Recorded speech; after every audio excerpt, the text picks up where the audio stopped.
এই ঘটনাটি শুনে আমার সমস্ত শরীরের লোম দাঁড়িয়ে গেছে। তো আপনারাও পুরো ঘটনাটি শুনে যান। কোরআন প্রেমী এক মেয়ের কাহিনী। একটা মেয়ে ছিল, সে পবিত্র কোরআন পড়তে খুব ভালোবাসতো। সময় পেলেই কোরআন তেলাওয়াত করত। তার ব্যাগে সবসময় ছোট একটা কোরআন থাকতো। গাড়িতে বসেও সে কোরআন পড়তো। তার তেলাওয়াত এত মধুর ছিল যে কোনো পাষাণ ব্যক্তির মন গলে যেত। রাতে যখন ঘুম ভাঙতো তখনই সে কোরআন পড়তে শুরু করত। একদিন মেয়েটি মারা যায়। মা তার আদরের মেয়েকে হারিয়ে প্রায় পাগলের মতো হয়ে যায়। একদিন রাতে মা তার মেয়ের স্বপ্ন দেখে ঘুম ভেঙে যায়। হঠাৎ তার মা তার মেয়ের রুম থেকে কান্নার আওয়াজ শুনতে পায়। তিনি ভয়ে সেই দিন ওই ঘরে যাননি। পরের দিন সকালে তার বাবাকে জানান, কিন্তু সে বিশ্বাস করে না। পরের দিন রাতে তার মা আবার সেই কান্নার আওয়াজ শুনতে পায়।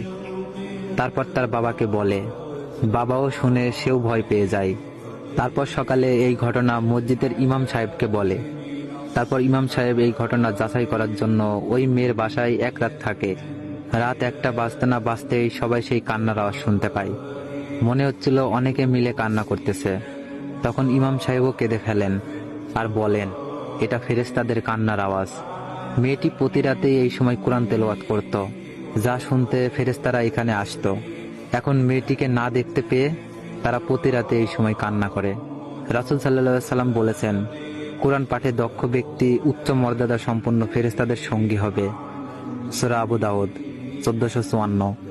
আল্লাহ আমাদের সবাইকে এইভাবে কোরআন পড়ার তৌফিক দান করুন। আমিন।